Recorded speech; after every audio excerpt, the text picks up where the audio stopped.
A very good afternoon and a warm welcome to all our delegates joining in for a very interesting session on business leaders through the looking glass and opportune movement. This session has been brought to you by our intelligence.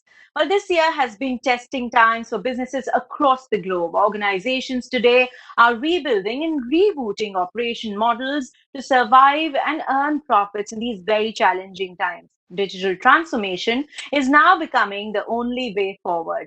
This very interesting roundtable will help us understand onto what our CXOs think are the best models and set a future roadmap. We'll also be focusing on how one can reshape the consumer and business behavior through technology, how one can truly use artificial intelligence to our benefit, and how we can work together formulating a developed vision for the future of technology and more. Joining us is our power-packed panel. I'd like to extend a very warm welcome to Mr. Sanjeev Deshpande, Managing Director and Chief Executive Officer, Intelligence India and Middle East. Welcome, sir. May I also present to you Mr. Ashish Bhandari, Managing Director and Chief Executive Officer, Thermax Group. A warm welcome to Mr. Ravi Raghavan, Managing Director, Bharat Fritz Werner. May I also present to you Mr. Sudeep Goenka, Director, Goldie Group.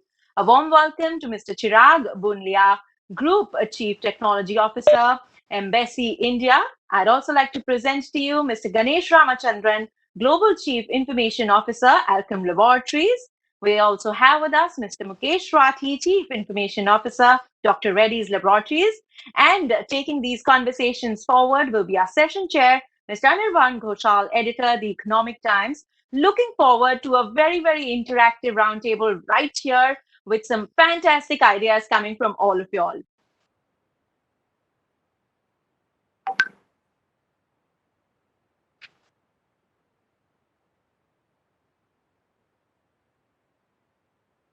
Thank you so much, Isha, for this wonderful introduction. Thank you, everybody, for joining in. Uh, Before we start, a small introduction to what we're about to discuss here today. The topic for today is how business leaders can look at the post-pandemic situation via a lens of opportunity. Rising unemployment, hunger, malnutrition, poverty, and deaths. The coronavirus pandemic has reversed the course of the time for the human population. But we are the crown of creation. Although we have survived dangerous weather, economic instabilities, wars, and even pandemics before, the next threat always seems almost impossible to recover from. COVID-19 is no different. And India and Indian businesses has not been an exception. MOSPI, or the Ministry of Statistics and Program Implementation, released data showing that India's first quarter GDP had contracted by 23.9%. While we continue only to stare at greater depths of despair, the only thing to do is rise. As the old adage goes, our greatest glory is not in never falling, but rising up every time we fall.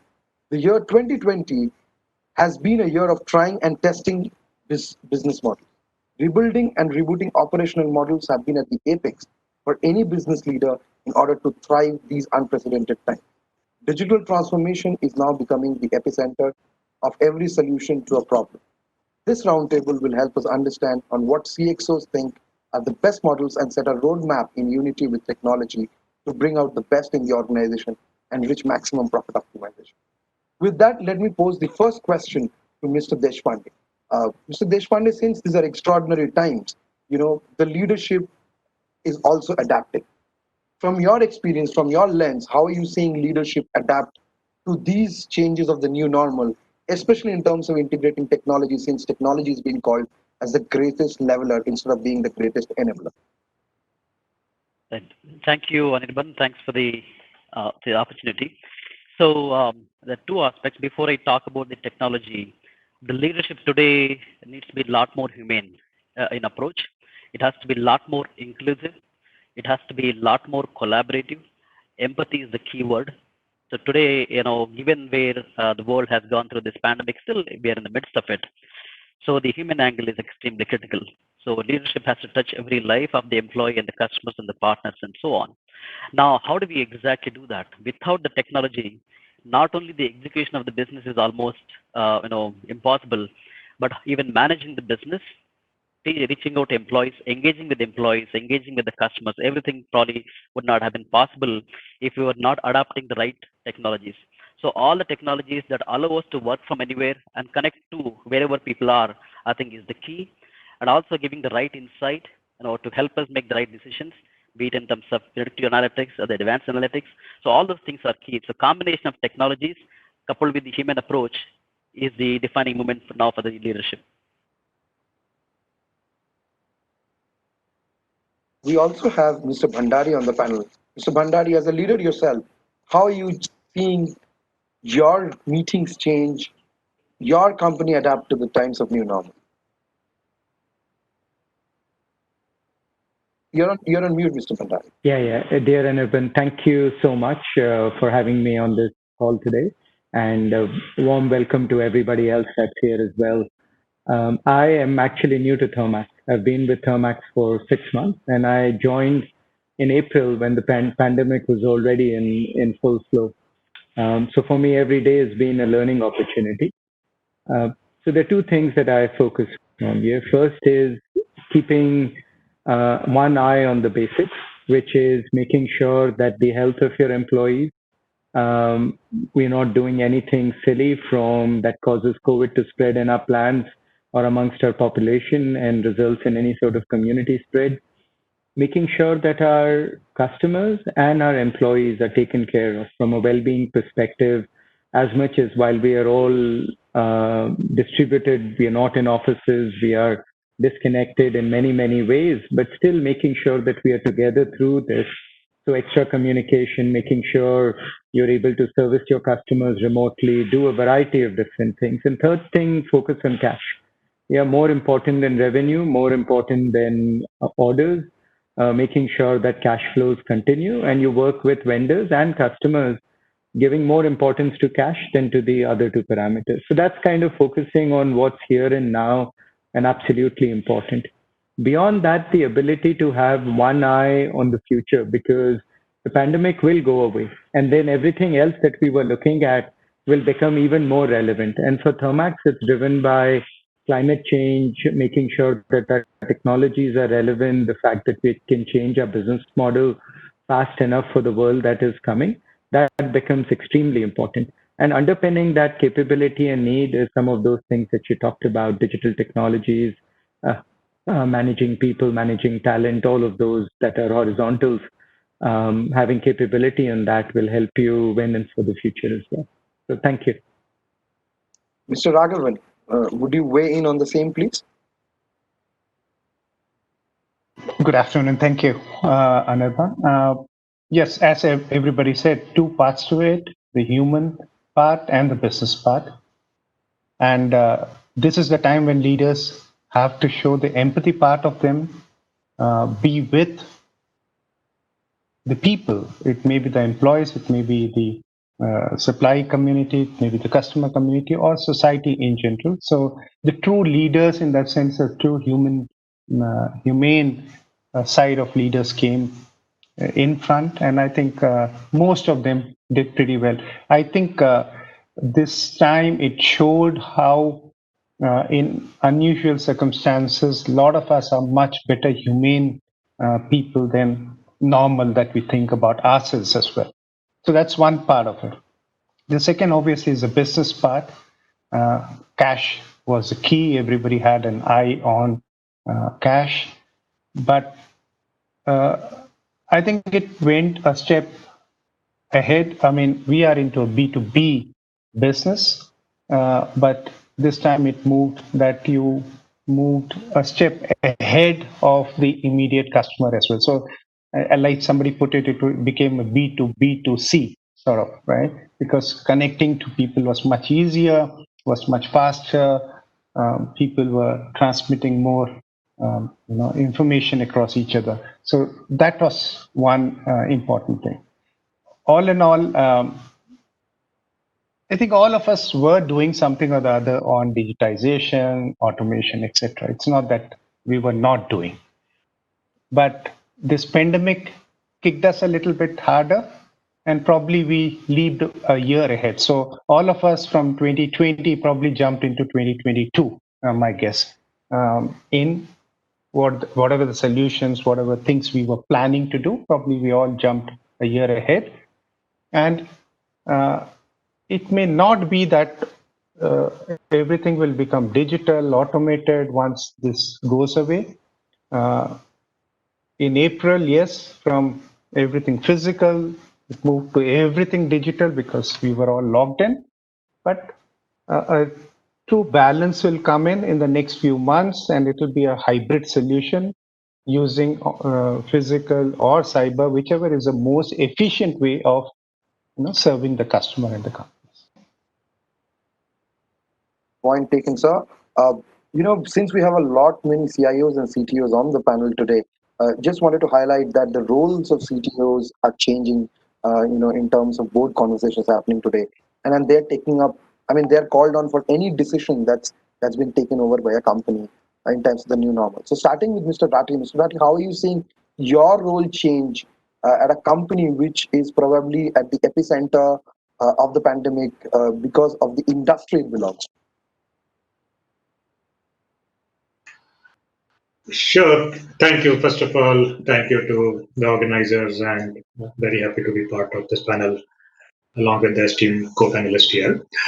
First of all, I sort of want to reiterate that I agree with the points made by Sanjeev, Ashish, and Ravi. There is a big humane component to this whole pandemic situation and what it taught us. Also brought out very important aspects of leadership about how we look at people, and without sort of trying to repeat, I just want to reiterate very, very important part of this whole transition. Coming to thinking about digital transformation, first of all, a little bit of context from pharmaceutical perspective. We as a company are part of essential services, and hence we did keep operations running even when there was a lockdown. That is one. Second, our responsibility not just restricts to our people, but to the larger society, because we have the responsibility to bring the right medication to a larger population and these times. So we hold that additional responsibility, and hence there is a lot more ask from our people and the organization in this situation.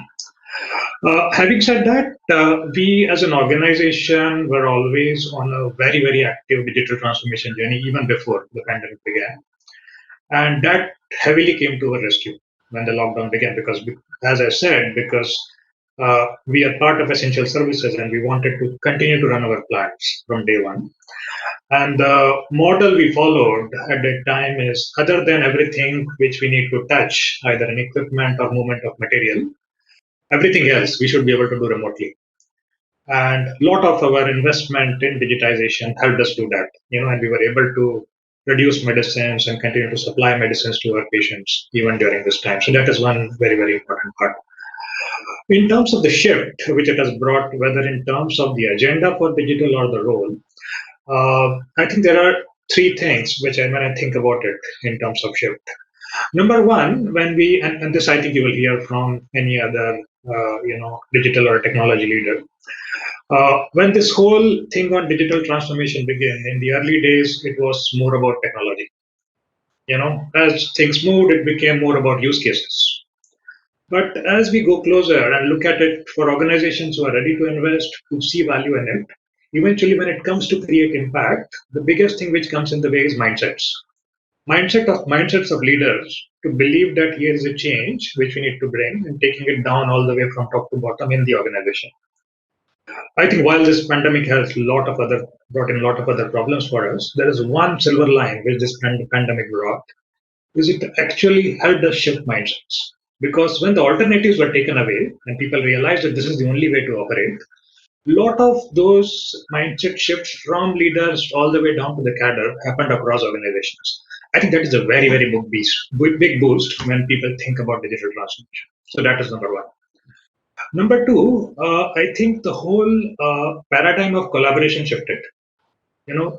Especially large organizations, for decisions, many people need to come together, meetings happen, all of that stuff. Many a time people are traveling, everybody is not available. I think all of a sudden everybody was available during these times, and there was a need to take faster decisions. And hence, collaboration got a very, very different type of impetus during this time. People were available, they could come together virtually and make much, much faster decisions, which is very, very, alternate to what people would usually think, that you make faster decision when you're sitting in the same office. We actually saw a reverse paradigm. That is second. Third, I think the way we deliver, the way we think about delivering, I think I personally saw new benchmarks. And I will just to sort of, and this happened across businesses. I can probably give examples from my area.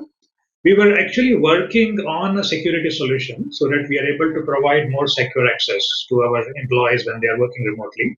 And this is what we were working on before the pandemic, and we had a 4-month plan to deliver that project. The lockdown happened, and actually my team delivered that in 2 weeks. So what was planned for 4 months, happened in 2 weeks.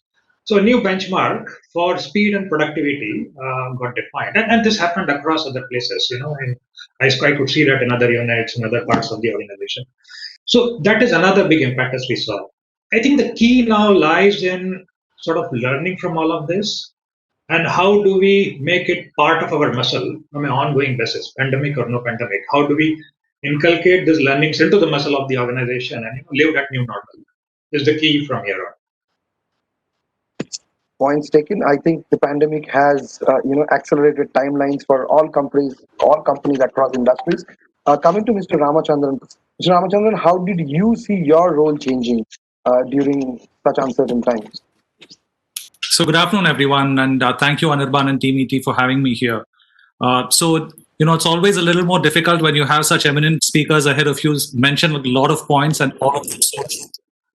So to me, just to add on to what Mukesh was saying, I'm part of the same industry that Mukesh is part of as well.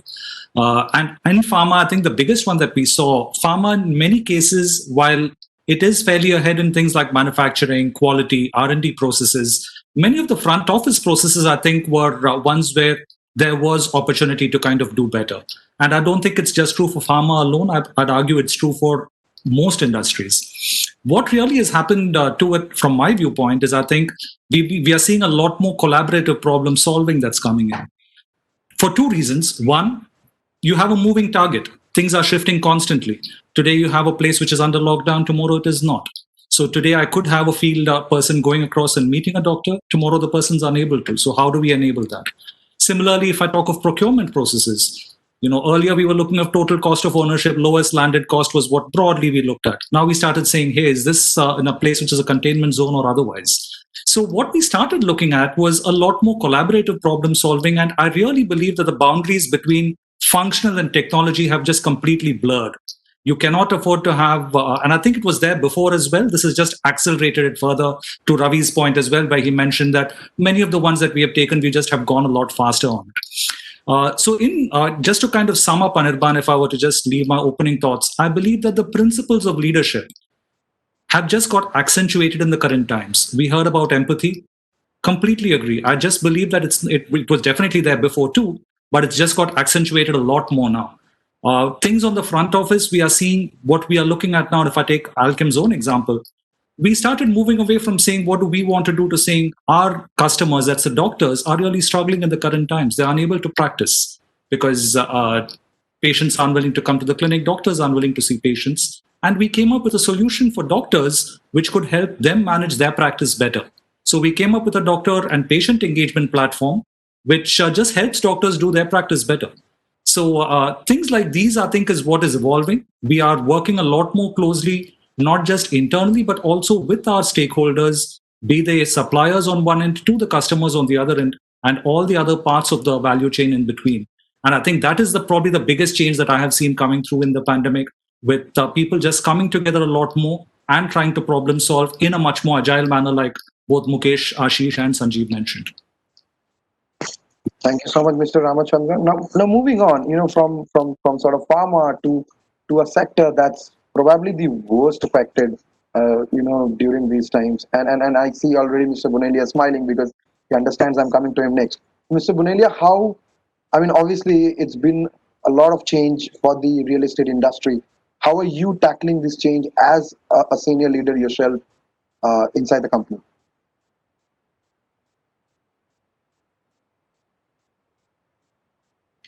Chirag, you're on mute. Yeah, you're on mute, Mr. Boonlia. Sure. Thanks very much, Anirban. Great to be part of this panel. I would be in denial if I say that real estate industry as such has not been impacted because of these uncertain times. Yes, we seem to be impacted, but I normally look at it at a different perspective and normally do not like to pivot my conversation in and around COVID, because I personally feel that human race has been very resilient, and India is a consumption story. So I'm very bullish. I'm very bullish. My company, my founders, they seem to be very bullish with regards to how things would shape up over the course of next couple of quarters. As a so we are in the business of B2C and B2B and B2B2C as well. And having heard a lot of fellow panelists, I must emphasize here that what we see is the equilibrium is evolving in a different. It is just equilibrium is shifting. It's just whoever is capable of holding on to it for the time being will be able to survive and in fact thrive as well if it is mixed and catalyzed with transformation. Now what I mean by this is, as an example, Mr. One of the panelists probably talked about collaboration and communication. Now, collaboration and communication is a multifaceted, lever, right? So when we normally talk collaboration and communication, we restrict ourselves with regards to our ecosystem, which is employees. Let's go beyond. I mean, I know we have Teams, Zoom, WebEx, and list goes on and on. So I don't want to delve much on the employees part. Vendor as a part of the ecosystem or the entire value chain, or the customers, the most important around which the entire transformation happens. I'll give you an example. From the time it's one of our businesses, residential business, from the time you buy an apartment till the time you move in, and from the time you move in, you live happily ever after, right? So every aspect of its journey, customer's journey, from the time you buy, whether it's KYC, whether it's co-applicant, whether it's project update, invoicing, receipts, TDS, snagging, all that is being done on the click of a mouse. That's possible, and that we have done it. So the years of investment on the tech have started reaping benefits to us, and people like the companies like the panelists have been talking about. It cannot happen overnight. So I personally feel that every disruption of this magnitude actually throws or manifests itself a huge opportunity, and those who can tap onto this opportunity will be able to survive and rather thrive in this market. I think you're absolutely right. I think India is a resilient market, and I will come back to that point later that you made, Mr. Boonlia. But switching over, obviously to Mr. Goenka. Mr. Goenka, obviously in terms of demand, I believe that you would have seen a lot of demand because people were staying at home. Is that the case? And if yes, how have you managed to sort of see your role changing inside the organization? Thank you, Anirban. Good evening, everyone. I am thankful to this panel to allow me to speak. And yes, we have a great team which were actually, suddenly we got a distress demand, and we were able to start the plant within the 1 week of lockdown. I think what has changed and how the leadership role changed in our company and overall, it came into the human part and the business part. And when I say the human part, we have actually started thinking of the health index of the team and also the spiritual index of the team, which in turn is the confidence index. The times have changed when only the high performers were actually involved in the company. We all have actually started looking at the health of our senior people, health of our employees, health of the team around us, which is a great change and a positive change. On the business side, as my friend said, yes, the cash index is very important, and also the business policies. At Goldie Group, we are one of the largest manufacturer of spices and noodles and pickles in the country, and we actually use Thermax boilers in our plant. So what happened? I think it was a technology enhancement rather than a transformation in any company. If you would have run a kilometer, you could actually run 5 kilometers. So this time, our company was ready with all the technology, but it was 5 years ahead. This 6 months have taken us 5 years ahead in technology, where you have to empower your people. We started believing in our people, have enough faith in our people who are the leaders in different states at different plants.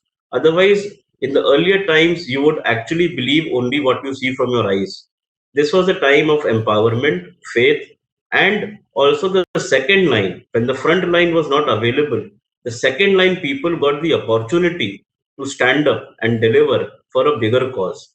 As a leader and the leadership team, we realized it is about giving to the society.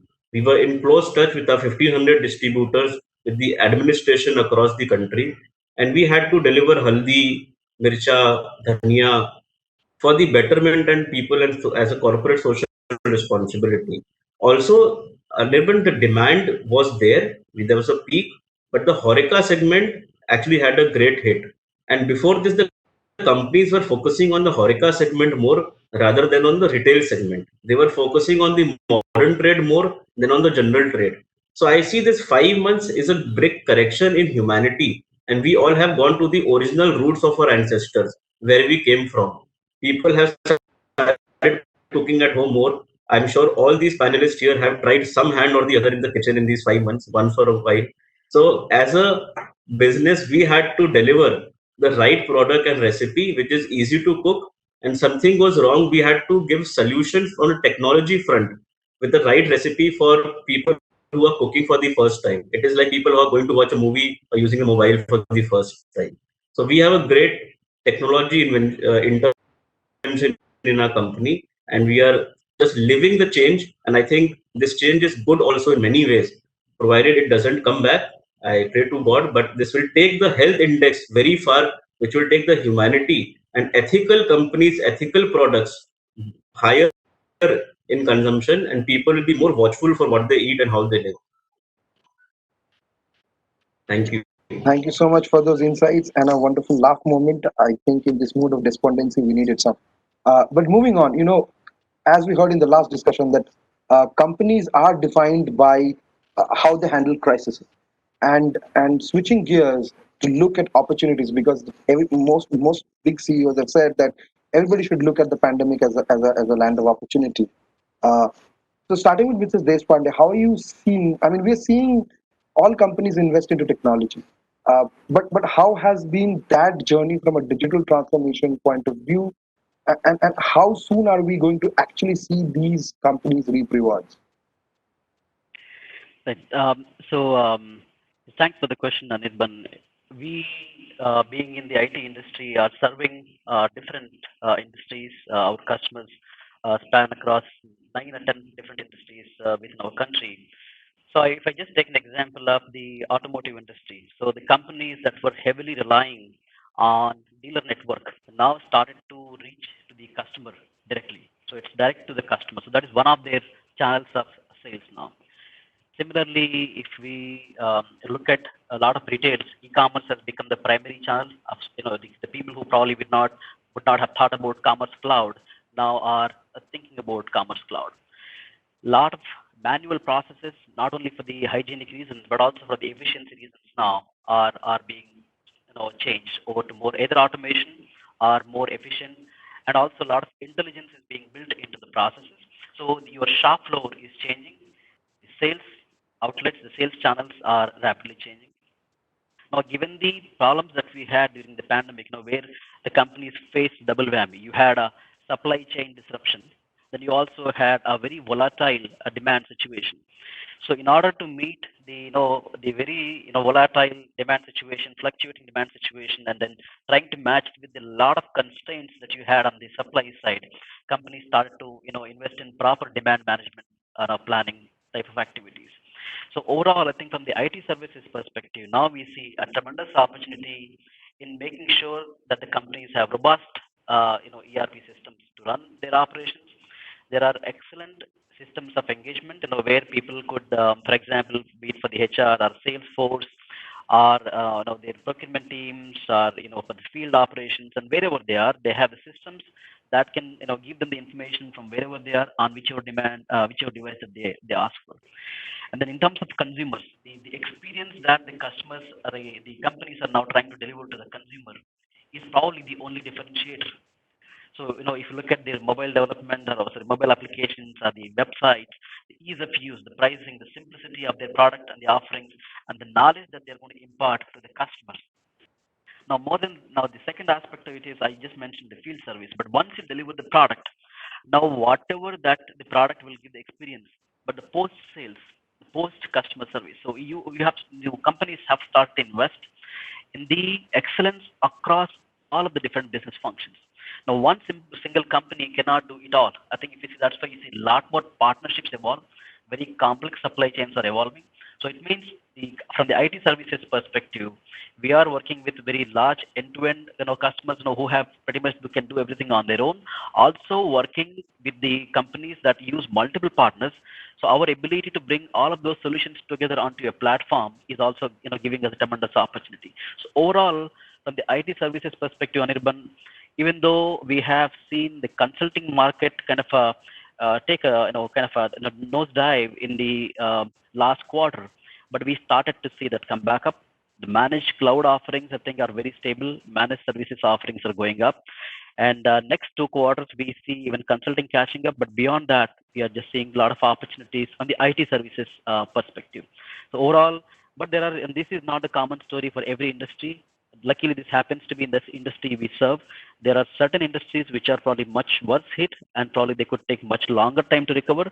But in the industries that we serve, for example, pharma, manufacturing, high-tech, automotive, we started to see a more V-shaped kind of a demand return. So, yeah, that's where I would leave it, Anirban. Thank you for those insights, Mr. Deshpande. Mr. Rathi, when we talk about kickstarting growth, obviously technology is playing a very significant role. How are you sort of seeing technology play it for your company and your industry? Sure. Thank you for the question. Maybe I'll take a minute first to sort of lay out how we think about our digital transformation journey, and then maybe a little bit around how we see it shifting post-COVID. The way we think about our digital transformation journey, we think of it in sort of two separate streams. One is what we call as digitize the core. What that means is for us to scale, for us to grow, for us to continue to be on the journey we are on, every process in the company we need to re-engineer and digitize every process. So we are onto this journey to create 100% digitization across the organization. We are picking process by process, and we have this methodology which we call as PEPAPI. Look at a process, first see what you can eliminate, simplify. Whatever is remaining, automate. If you cannot eliminate, cannot automate, then put interlock. Put interlock such that even if it is manual, humans are doing it, we don't do mistakes. Also the nature of our business is such that we cannot afford to make mistakes in the plant. We are a very heavily regulated, sort of setup, and we actually have to do we make products exactly the way we commit to regulators in our documents when we sort of file our products. So hence becomes all the more relevant. So that is our journey on digitize the core. Onto that, I think next couple of years we intend to sort of achieve that near 100% mark. The second part of the journey is what we call as creating transformation on top of that, and it's a combination of various things. How do you use data? How do you use platforms? All of that. I will not go into the technology bit, but I will talk a little bit about how we see that taking forward our business strategy. So our business strategy is around 3 buckets. Number 1, how do we create better engagement and outcomes for our customers? Now, what has happened, and we've been doing multiple things in that space, but what has shifted post-COVID is readiness of our customers to come on to digital platforms to engage with us. Let me take an example, say doctors. In India, we have more than 5,000 medical representatives who used to go and meet doctors physically every day to detail our medicines, tell them about its safety, efficacy, all of that stuff. All of a sudden, that interface stopped, and hence there was no choice but to interact with doctors through digital means. And the moment that interface opens, it is not just about the PSR communicating to the doctor, but you could open various other channels with to give him the required information, to engage with him, all of that. So that is one big shift. Likewise on B2B side of the business, but essentially continue to play on that, do more on better engagement and outcomes for our customers is a very, very important stream. The second stream is what we call as continuous improvement and productivity. I think bunch of things. I mean, again, I will not go into technology things like robotic process automation, a lot of that. I'm sure a lot of other companies are doing. The shift I see that there is the conversation on productivity is now also shifting to new ways of working. What that means is, so say for example in my quality lab where I was doing robotic process automation to reduce errors and maybe increase productivity, now I actually cannot afford so many people to stand side by side because I need social distancing. And all of a sudden, now this ability to automate also helps me to move towards those new ways of working. So that is the second shift we see. Our third strategy pillar is around innovation and how do we continuously bring new solutions, new products, new medicines to our patients faster at a lower cost. What that means is our product development cycle, how much faster we can do so that these medicines. And there again, we've been on to a very, very interesting journey around in silico analytics using data for moving faster on our product development journey. And now the demand has increased all the more. Given COVID, there are new set of medicines we are working on and stuff like that. And hence, I also spoke a little bit about mindset shift in the beginning. All of that is also coming together to actually think about potentially very new ideas. We can look at drastically reducing our product development cycle and taking it faster to our patients. So a combination of all the three is how we are looking at our digital transformation journey. And as I mentioned, there's a very big boost.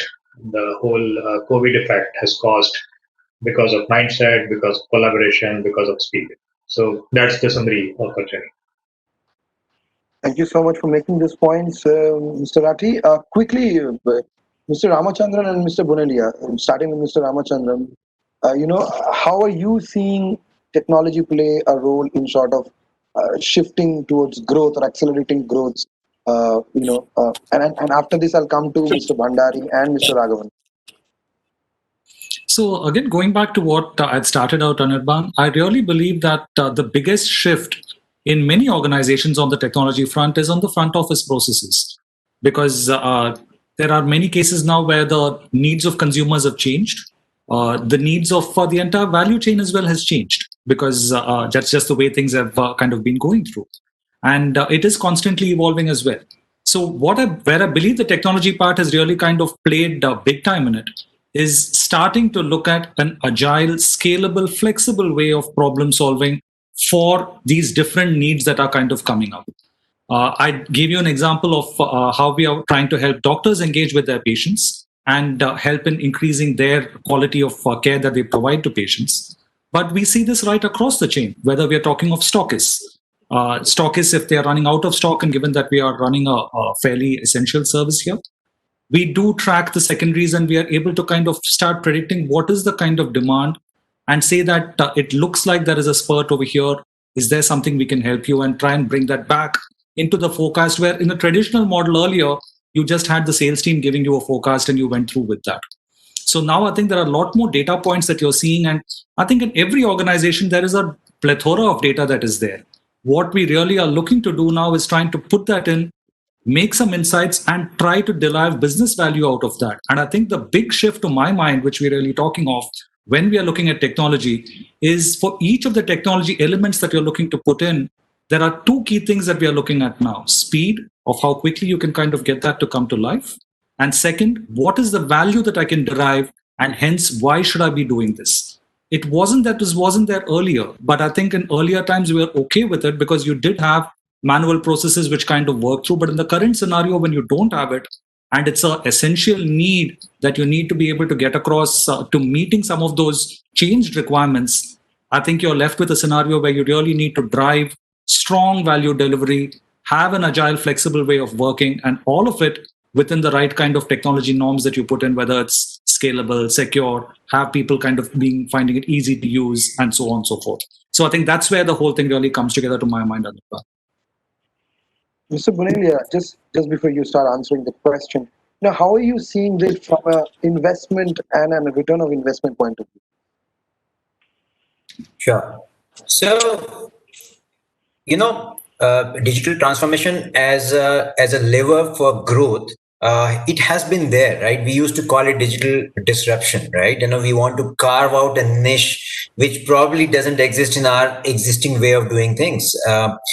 So to give an example, as a lever, if I say, digital transformation, we've been looking at, COVID as a pivot and see how best we can use our existing infra and still create value for our businesses. A classic,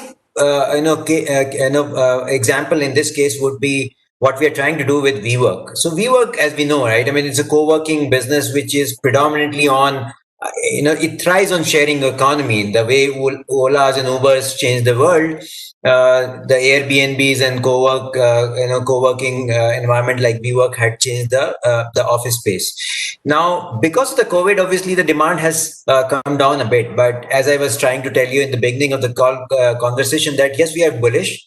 The moment we see this uncertainty dies, we see that this flexible space will take up, and it will be the first one to adopt. But taking the sharing economy to absolutely to the next level, how are we going to do this? Is that while we have this commercial business assets which are traditionally a long leases of 6 years, 9 years, 12 years, 18 years, and so on and so forth. WeWork used to be fitting in a scheme of things which used to be 6 months to 12 months kind of a lease. Imagine if I want to create a business model out of the same inventory by letting go a conference room only for an hour, something like what Uber did, something like what Google did, something what Airbnb did. We are looking for taking this sharing economy to the absolute next level. So using this COVID and mixing and pairing it with the digital or technology solution to carve out a niche which probably is not there, is probably going to help us to get us the ROI on the investment which we are going to do to make it happen. So it's a choice, which we need to take at this point in time, and we are again focusing on Gen Zs and millennials, right? They had already moved on from love at first sight to love with the right swipe. They were already moved on. Right now we're just trying to help them and give them an option where you book a conference room for an hour. Why not? Everything is possible. Absolutely is doable, and I'm very confident and bullish about this new business model which we can work on and create value for our entire ecosystem. That's pretty much Anirban. Thank you so much, Mr. Boonlia. Because in the interest of time, coming to Mr. Bhandari and Mr. Raghavan, quick question: if there was something that you would have done differently, in the course of last 1 year, what would you have done different? From the perspective of a senior leader, somebody who's steering a company during a crisis, what would you look back on? Anirban, interesting question.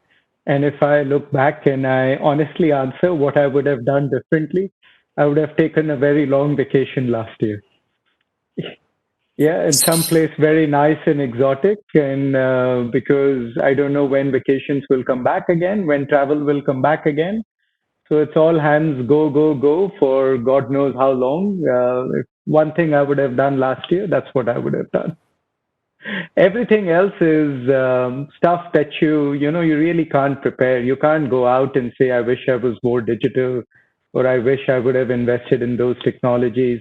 You will get those opportunities again. Yeah, this is time that will go away. If you're really, really serious about working on something, that opportunity will come, and that is there for a very, very long time. Yeah, one COVID incident is not going to take away the entire lifetime of a company or of an individual.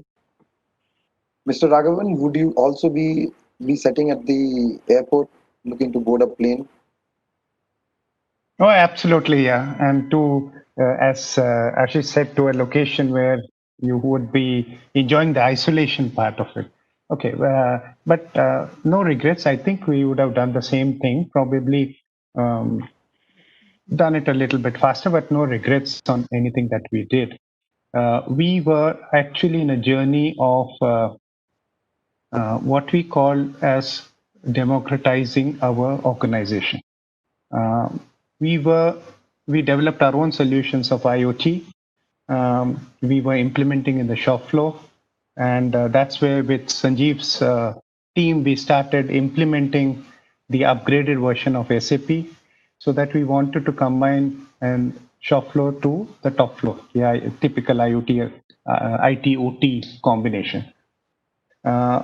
We were to go live on 1st of April, and this all stuck.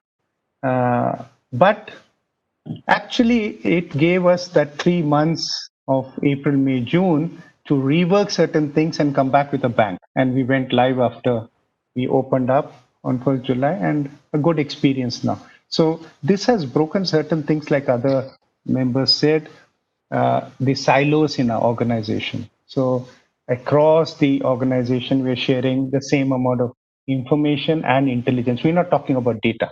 Data is a part of it, but we're talking about that data converting into good information and intelligence. It has helped work, as a team, the different functions, not only within the organization, but with intra-organization, because that was our second objective, that how do we get it networked? We believe that no single organization is going to win in this war after COVID.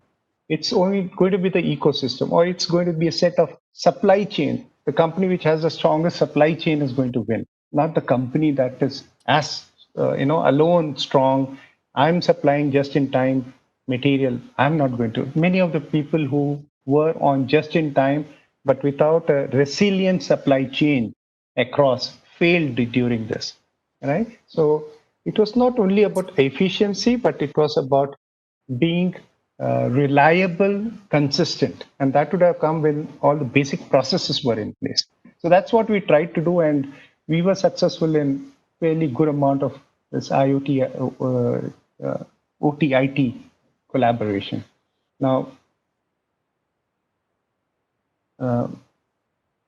this has actually, we started a whole new company, right, 6 months ago, for factory automation. We are into complete, we make CNC machines.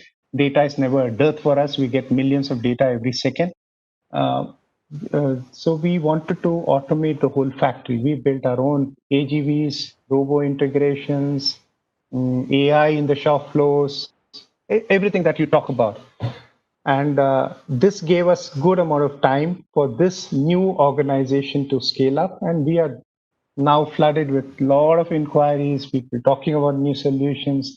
We're just building a line which is madness operation for a company, which is a major supplier for a US customer on automobile. So people are now giving value to reliable, consistent suppliers than really very, very efficient suppliers. So that's been a journey for us for last 6 to 8 months, and this has helped us, become stronger in the newly opened automation company, which is called M2 Next. Thank you. Thank you so much, Mr. Raghavan. Quickly, before we close, because we are really running out of time, Mr. Deshpande, from a consultancy perspective, how would you have done things different? I think, Anirban, thank you for that question. I think we probably would have created some more meaningful partnerships with our different industry partners. We probably would have appreciated. We were able to reach out to Mr. Mukesh, Mr. Ravi, Raghavan, Mr. Sudeep, and other panelists sooner. Probably year before last, before this pandemic began. We probably would have worked with them to create some solid IP, some good solutions where we could have deployed those in a very faster, efficient fashion. In a timely fashion. So I think those things, if I look back, I think we probably should have created some very meaningful partnerships to bring in some very good solutions to our partners and customers. So that's, I think, what we could have done differently from the consulting perspective. I think the panel has spoken. I think we are running out of time. I think the points the panel made was that obviously tech is changing the way companies are working or adapting towards the pandemic, and I think it will play a major role. But as Mr. Raghavan said, that collaboration will also be key in order to outmaneuver the pandemic. Thank you so much for joining us in the panel and such a wonderful discussion. Over to you, Isha. Thank you so very much, Anirban, for weaving it all together. And a big thank you once again to our panelists, Mr. Sanjeev Deshpande, Mr. Ashish Bhandari, Mr. Ravi Raghavan, Mr. Sudeep Goenka, Mr. Chirag Boonlia, Mr. Ganesh Ramachnadran, Mr. Mukesh, Rathi, and of course, I'd once again like to take this opportunity and thank itelligence, our digital transformation partner. We thank itelligence for partnering with Global Business Summit 3.0. Itelligence, as you well know, innovates, designs, implements, manages, and enhances business solutions. And this session was specially brought to you by itelligence. So once again, for making this session, business leaders through the looking glass, an opportune moment, so very successful that I'd like to once again thank our panelists and our moderator for joining us. Thank you. Thank you. Thank you very much. Thank you. Thank you.